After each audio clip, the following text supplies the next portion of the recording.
오늘의 주요 뉴스입니다. 태풍 카눈의 여파로 전국의 주민 15,000여 명이 대피했고 일부는 지금까지도 집으로 돌아가지 못하고 있습니다. 중대본은 제방요실과 주택 침수 등 전국에서 모두 360여 건의 시설 피해가 발생했다고 밝혔습니다. 한반도를 관통하며 많은 비를 뿌린 태풍 카눈은 오늘 오전 평양 남동쪽 부근에서 열대저압부로 약화했습니다. 전국에 내린 태풍특보는 모두 해제됐지만 중부 지역을 중심으로 낮 시간까지 비가 이어질 것으로 보입니다. 하와이 마우이 섬의 대형 산불이 허리케인의 강풍을 타고 급속히 번지면서 사망자가 50명을 넘어서는 등 피해가 커지고 있습니다. 조 바이든 대통령은 하와이를 재난지역으로 승인하고 연방 차원의 지원을 지시했습니다. 알코올 중독 치료제 2종이 세계보건기구 WHO의 필수 의약품 목록에 포함됐습니다. WHO는 알코올로 인한 장애와 질병 등을 고려할 때 세계 각국이 치료제를 더 저렴하게 살 수 있도록 제도적인 개선이 필요하다고 밝혔습니다. 현생 인류의 조상인 호모종들이 다른 종과 유전적 교류를 한 것은 기후변화 때문이라는 연구 결과가 나왔습니다. 간빙기의 일부 호모종이 이동하면서 지리적으로 다른 종을 만나 결합한 건데 기후변화가 인류의 유전적 다양성에 중요한 역할을 했다는 사실을 재확인했다는 평가입니다.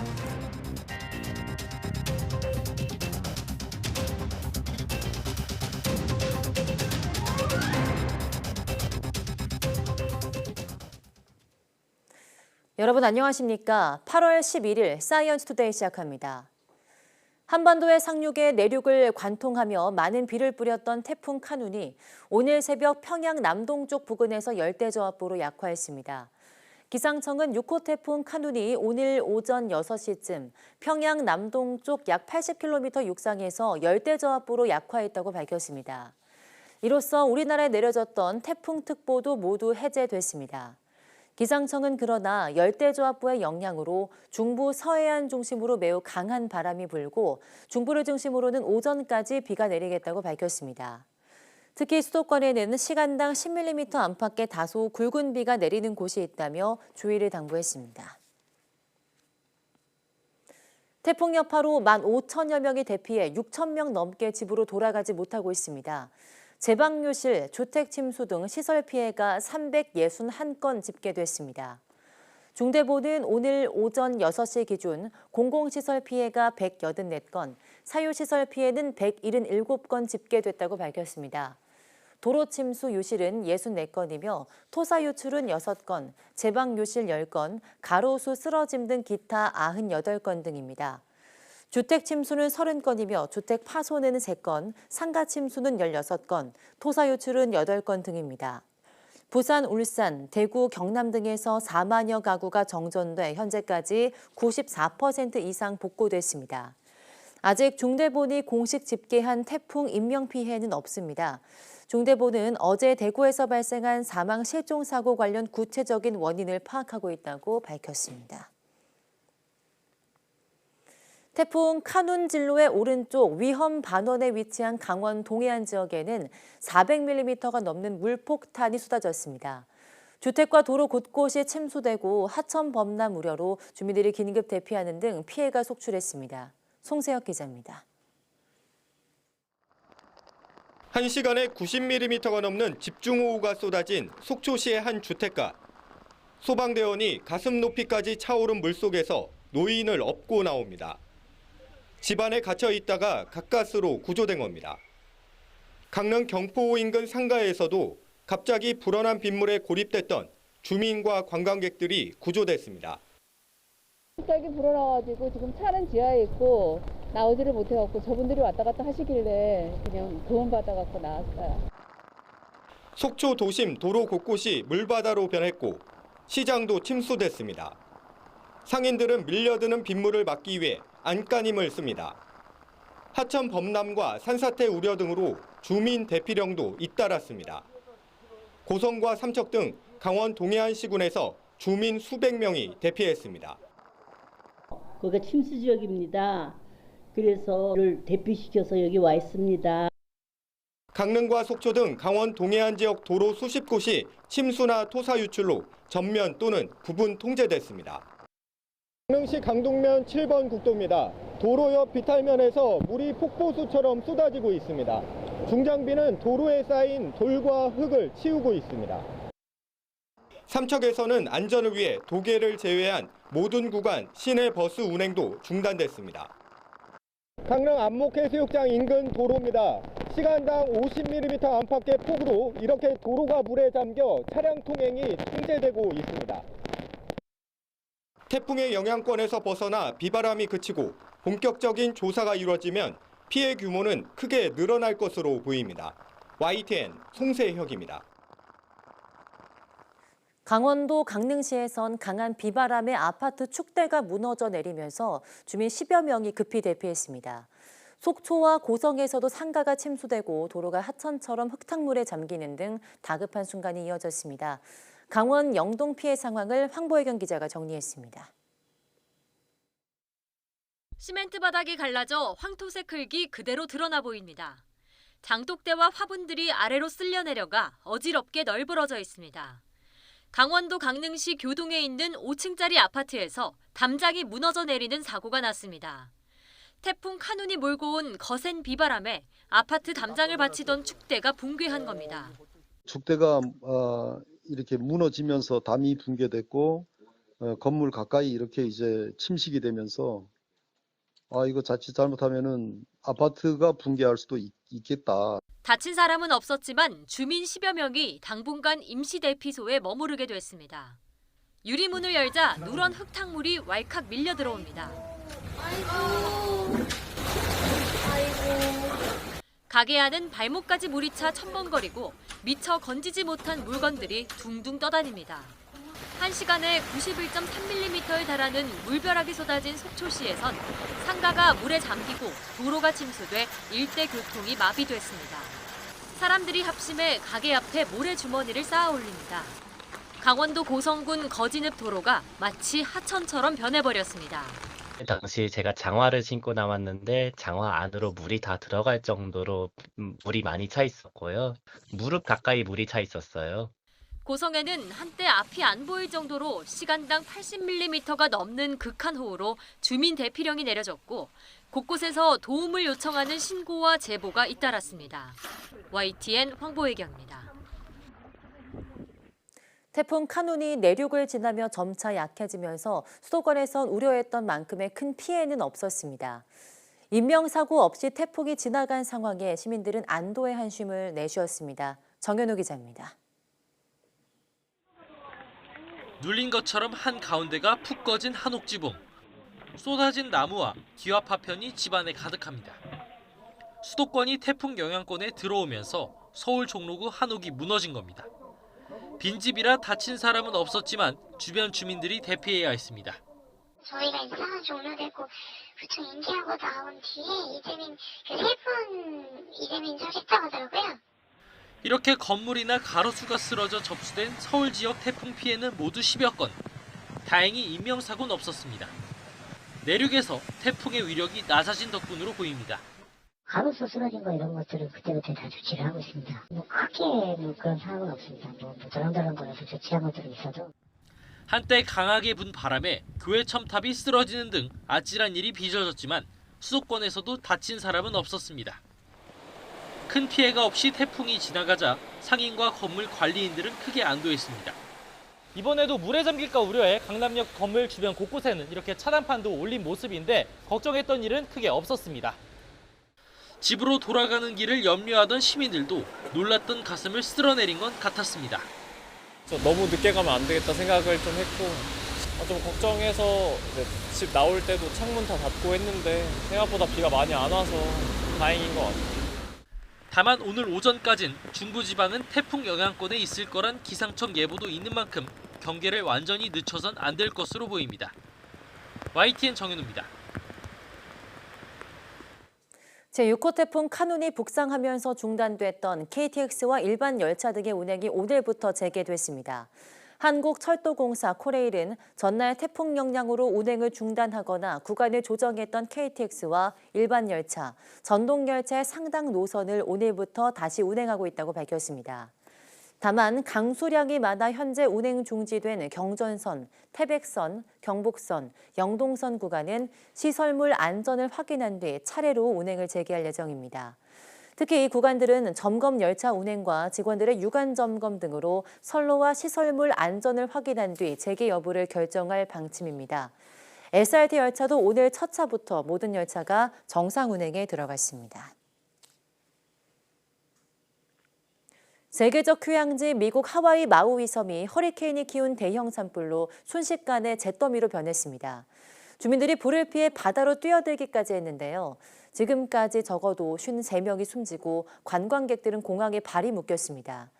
호놀룰루 총영사관이 우리 교민과 관광객 피해를 파악하고 있습니다. 이종수 기자입니다. 하와이 마우이 섬에 대형 산불이 덮쳤습니다. 허리케인이 키운 산불이 주요 관광지 라하이나 지역까지 급속도로 번졌습니다. All line is burnt to crisp, and it's like an apocalypse. 수천 명이 자택 등지에서 필사히 탈출을 했고 일부는 바닷가에 뛰어들기까지 했습니다. 마우이 섬의 형형색색이던 지붕이 산불이 덮치면서 일제히 잿빛으로 바뀌었습니다. 수십 명이 숨졌는데 수색이 진행 중이어서 사망자는 더 늘어날 수 있습니다. 우리 여행객 등 관광객 수천 명이 공항에 발이 묶였습니다. It's just scary to see a big wildfire just kind of coming your way, and it's not something I ever experienced before. 호놀룰루 총영사관은 마우이 섬에 거주하는 교민 500여 명과 우리 관광객 피해 상황을 파악하고 있습니다. 현재까지는 한인 피해 접수가 된 상황은 아닙니다. 없습니다. 저희 호놀룰루 직원 2명이 오늘 첫 비행기로 가장 빠른 비행기편으로 지금 마우이 현지에 도착을 해서 또 추가로 지금 상황 파악을 하고 있어서 비상사태가 선포된 마우이 섬의 전기와 통신망이 모두 끊겨 정확한 피해를 파악하는 데는 시일이 걸릴 것으로 보입니다. YTN 이종수입니다.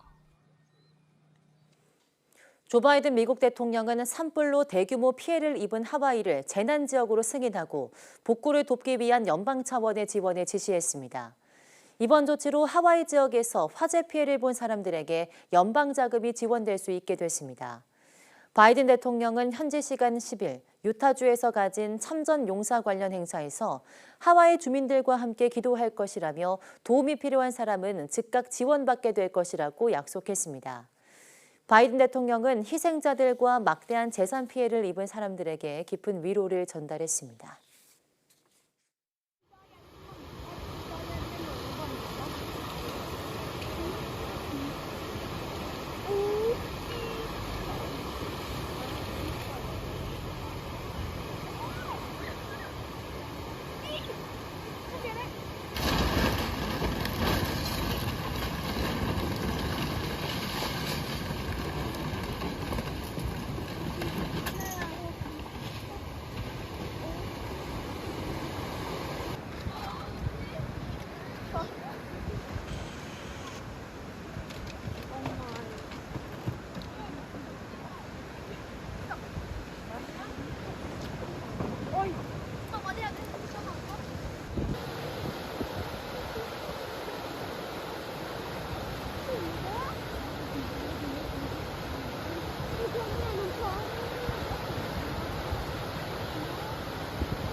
현생 인류에는 직계조상인 호모사피엔스가 아닌 다른 호모종의 유전자가 섞여 있지만 그동안은 다른 호모종과 어떻게 유전적 교류가 일어났는지 정확히 알 수가 없었는데요.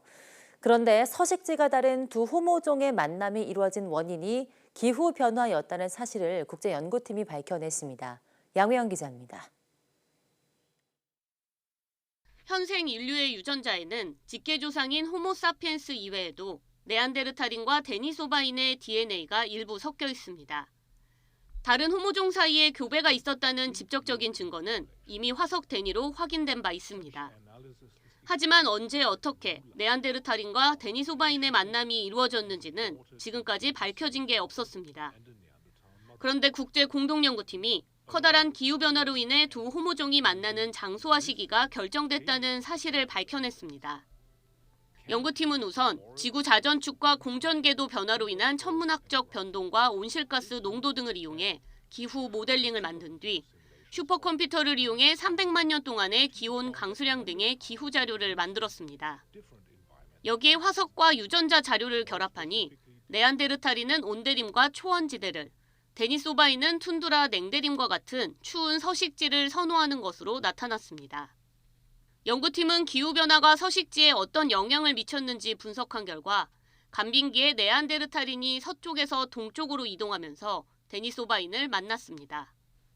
그 시기가 9만 5천 년 전과 12만 년 전으로 분석됐는데 이는 유전적 자료와 일치했습니다. High CO2 concentration means we have this expansion of the forest, the temperate forest from Europe into Eurasia, and then these two habitat zones interact and they can meet, exchange ideas, exchange genes, and create children. 연구팀은 이번 연구로 기후변화가 인류의 유전적 다양성과 종 분화에 중요한 역할을 했다는 사실을 다시 한번 확인했다고 설명했습니다. 이번 연구 결과는 국제적 권위의 학술지인 사이언스에 실렸습니다. YTN 사이언스 양우영입니다. 알코올 중독 치료제가 세계보건기구 WHO의 필수 의약품에 포함됐습니다. WHO에 따르면 알코올 중독 치료제 2종이 지난달 갱신된 WHO의 필수 의약품 목록에 편입됐습니다. WHO가 필수 의약품 목록에 편입한 의약품은 세계 각국이 원활한 보급을 위해 제도적 지원을 검토하는 경우가 많습니다. WHO는 그동안 알코올 중독을 치료하기 위한 의약품이 목록에 포함되지 않았지만 알코올로 인한 각종 장애와 질병 등을 고려할 때 치료제를 저렴하게 살 수 있도록 하는 제도적 개선이 필요하다고 설명했습니다. WHO는 알코올 남용으로 인해 전 세계에서 매년 300만 명이 숨지고 3억 명 이상이 알코올 남용으로 인한 건강 문제를 겪고 있는 것으로 추정했습니다. 세계보건기구 WHO가 코로나19 바이러스의 새로운 변이종인 에리스를 관심 변이종으로 지정했지만 실제 위험성이 크진 않다고 평가했습니다. WHO에 따르면 에리스는 XBB로 불리는 오미크론 하위 변이종에서 나온 새 변이종입니다. 최근 미국에서 여러 명의 에리스 감염 사례가 보고됐고 우리나라와 중국, 일본, 캐나다 등에서도 감염자가 나왔습니다. WHO는 최근 에리스에 대한 위험성을 평가한 결과 2021년 말부터 유행한 다른 오미크론 하위 변이에 비해 공중보건에 미칠 추가적인 위험이 있진 않다고 진단했습니다. 중국이 한국과 미국, 일본 등 세계 78개국에 대한 자국민의 단체 여행을 재개한다고 추가로 발표했습니다. 한중 사이엔 2017년 사드 보복 조치의 잔재가 6년여 만에 지워진 셈인데요. 예전처럼 중국 여행객들이 몰려올진 지켜봐야 합니다. 베이징 강정규 특파원이 보도합니다. 2017년 주한미군 사드 배치에 대한 보복 조치로 중국은 자국민의 한국 단체 관광을 금지했습니다. 이후 코로나19 대유행까지 겹치면서 금지령은 사실상 6년 넘게 이어졌습니다. 올해 초 제로 코로나 폐지와 함께 단체 관광 빗장을 2차례 풀었지만 우리나라는 배제됐습니다. 个别国家仍然执意针对中国采取歧视性入境限制措施，对此中方坚决反对，并有理由采取必要的对等措施。 중국 당국이 올해 들어 세 번째로 세계 78개국에 대한 단체 여행을 허용한다고 발표했습니다. 이번엔 한국과 미국, 일본도 명단에 올랐습니다. 중국행 비자 발급 때 지문 채취 절차 역시 연말까지 생략하기로 했습니다. 일상 회복 뒤에도 더딘 경기 회복과 다음 달 항저우 아시안게임 등을 염두에 둔 조치로 보입니다. 우리 정부도 중국의 10월 국경절 연휴를 겨냥해 현지에서 관광객 유치 행사에 나설 계획입니다. 그러나 앞서 단체 관광이 재개된 동남아 국가들의 중국인 관광객 수는 2019년에 30% 수준을 회복하는 데 그쳤습니다. 6년 사이 여행 문화도 달라져 올해 1분기 중국인 해외여행객 가운데 단체 관광 비율은 1.6%에 불과한 걸로 집계됐습니다. 예전에 사드도 그렇고 코로나도 그렇고 시장의 수요와 공급에 의해서 정해지지 않는다는 거를 저희가 이제 경험을 많이 했잖아요. 그렇기 때문에 신중한 접근을 할 수밖에 없는 상황인 거죠. 무엇보다 사드 보복의 잔재는 비로소 치워졌다고는 하지만 양국 사이 앙금은 그대로 쌓여 있습니다. 최근 동북아 신냉전 구도와 싱하이밍 대사의 설화 등으로 한중 관계가 최악으로 평가된다는 점도 신중론에 무게를 더하는 요인입니다. 베이징에서 YTN 강정규입니다. 역대급 세수 펑크의 올해 상반기 나라 살림 적자 규모가 83조 원으로 집계됐습니다. 연간 적자 전망치를 25조 가까이 넘어섰는데 이에 따라 올해도 대규모 재정 적자가 우려됩니다. 이승은 기자입니다. 지난 6월 말 기준 실질적인 나라 살림 상태를 보여주는 관리 재정 수지가 83조 원 적자로 집계됐습니다.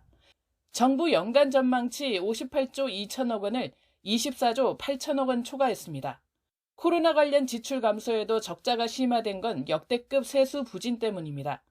법인세와 소득세 등 국세 수입이 40조 원 가까이 감소했습니다. 정부는 2분기에는 통상 세입이 적어 적자폭이 가장 심화하는 시기로 하반기에는 적자폭이 줄어들 것으로 기대합니다. 하지만 하반기도 녹록지 않습니다.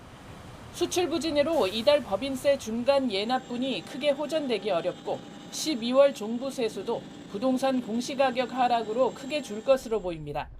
이에 따라 역대 최대 117조 원이었던 지난해 절반 수준으로 적자 규모를 줄이려던 정부 계획이 수포로 돌아갈 가능성이 큽니다. 관리재정 수지는 2020년 이후 3년 연속 100조 원 안팎의 적자를 봤습니다. 이에 따라 6월 말 기준 중앙정부 채무는 1,083조 4천억 원으로 지난해 말보다 50조 원 가까이 불어났습니다. 이런 상황에서 국세청은 세입 예산 조달을 위해 최선을 다할 것이라고 강조했습니다. 특히 경영권 승계 과정과 가상자산, 해외 부동산 취득 자금에 대한 점검을 예고했습니다. 우월적 지위를 남용하여 이루어지는 불공정 탈세, 지능적 예계 탈세와 민생 밀접 분야 탈세, 온라인 기반 신종산업 탈세 등 악의적 탈세는 엄정하게 대응해야 되겠습니다. 정부는 상반기 국고보조금 부정수급 의심 사업 3,400여 건을 점검한 데 이어 하반기에도 4,000건 추가 점검을 예고했습니다. YTN 이승은입니다.